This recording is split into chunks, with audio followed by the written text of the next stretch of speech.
Assalamualaikum warahmatullahi wabarakatuh. Ikhwati fillah, a'azani Allah wa iyyakum jami'an. Al-Hafidz Ibnul Qayyim rahimahullahu ta'ala dalam kitabnya Uddatus Sabirin sudah menjelaskan bahwasanya salah satu faktor terbesar yang bisa membangkitkan kita agar kita bisa keluar dari zona dosa adalah dengan menghadirkan perasaan atau gambaran betapa baiknya Allah, betapa Allah Subhanahu wa taala melimpahkan kepada kita nikmat demi nikmatnya setiap hari, setiap saat. Kemudian Syekh Abdul Razak hafizahullah ta'ala ketika memberikan komentar,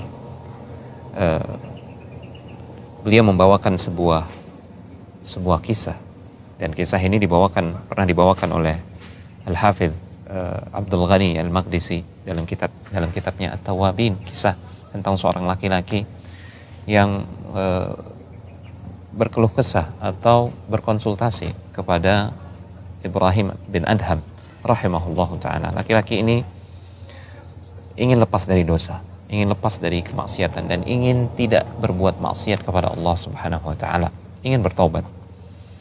Kemudian apa kata Ibrahim bin Adham rahimahullahu ta'ala? Beliau mengatakan, in qabilta khamsa khisalin wa qadirta 'alaiha lam tadurraka ma'siyatun. Kalau engkau mampu untuk melakukan 5 hal, engkau mampu untuk itu, maka tidak mengapa engkau bermaksiat.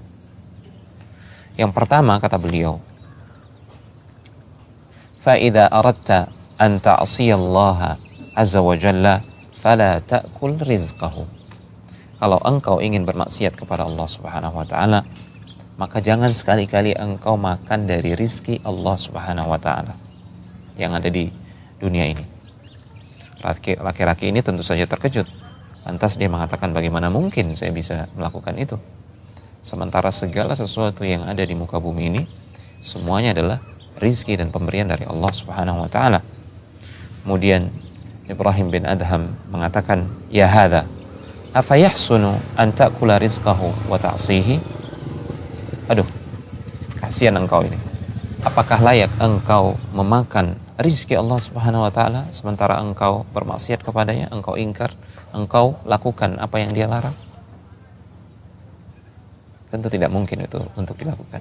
Ini yang pertama. Kemudian yang kedua, Ibrahim bin Adham mengatakan, wa idza aradta an ta'siyahu fala taskun syai'an min biladihi. Jika engkau hendak bermaksiat kepada Allah Subhanahu wa taala, maka jangan engkau tinggal di bumi Allah Subhanahu wa taala. Engkau jangan tinggal di negeri manapun yang itu merupakan milik Allah Subhanahu wa taala. Tentu itu tidak mungkin untuk dilakukan, mustahil untuk dia wujudkan, karena tidak ada satu jengkal pun di muka bumi ini, baik di langit sekalipun, yang bukan merupakan milik Allah Subhanahu wa taala.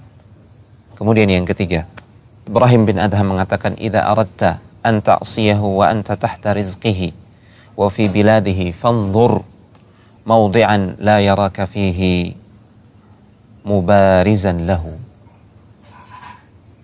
fa'sihi fihi. Andai kata engkau ingin bermaksiat dan engkau masih berada di bumi Allah dan engkau masih memakan rizki dari Allah Subhanahu wa taala, maka carilah tempat yang di situ Allah Subhanahu wa taala tidak bisa melihatmu. Silakan engkau bermaksiat di situ jika engkau mampu. Ini pun mustahil. Tidak ada satu tempat pun di muka bumi ini, di langit, baik di dalam gunung maupun di lautan, yang tidak dilihat oleh Allah Subhanahu wa taala. Dan yang keempat kata Ibrahim bin Adham rahimahullahu taala, idza ja'aka malakul maut liyaqbidha ruhaka faqul lahu akhirni hatta atuba taubatan nasuha wa amala lillahi amalan salihan. Jika datang kepada engkau malaikat maut, maka bilanglah, ucapkanlah kepada malaikat maut itu, tunggu sebentar, berikan aku waktu sebentar untuk bertobat kepada Allah Subhanahu wa taala dengan taubat yang nasuh, dan aku bisa beramal untuk Allah Subhanahu wa taala dengan amal yang soleh. Jika engkau mampu melakukan itu, maka silahkan. Berarti engkau sudah mampu bertobat di akhir hayatmu. Itu pun mustahil untuk dilakukan. Kemudian yang kelima, Ibrahim bin Adham rahimahullahu ta'ala mengatakan, idza ja'atka az-zabaniyatu yaumal qiyamah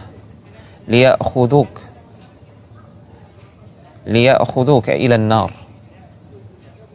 fala tadhhab ma'ahum.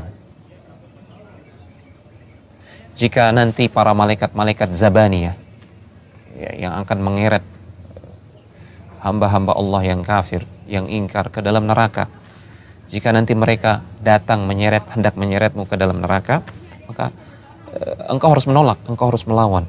Jangan mau untuk diseret ke neraka. Jika engkau mampu melakukan itu, maka silahkan engkau bermaksiat. Semua ini mustahil untuk dilakukan. Maka bagaimana mungkin tega-teganya seorang hamba yang dia makan rizki dari rizki Allah Subhanahu wa ta'ala, yang dia tidak bisa lari dari kerajaan Allah Subhanahu wa ta'ala di alam semesta ini, ya, yang Allah setiap hari berbuat baik kepada dia, bagaimana mungkin dia bisa melakukan kemaksiatan kepada Allah Subhanahu wa ta'ala. Demikian, semoga ini bisa memberikan nasihat bagi saya pribadi dan buat ikhwah sekalian, dan semoga Allah Subhanahu wa ta'ala meringankan langkah kita untuk bisa keluar dari dosa dan kemaksiatan. Demikian, wassalamualaikum warahmatullahi wabarakatuh.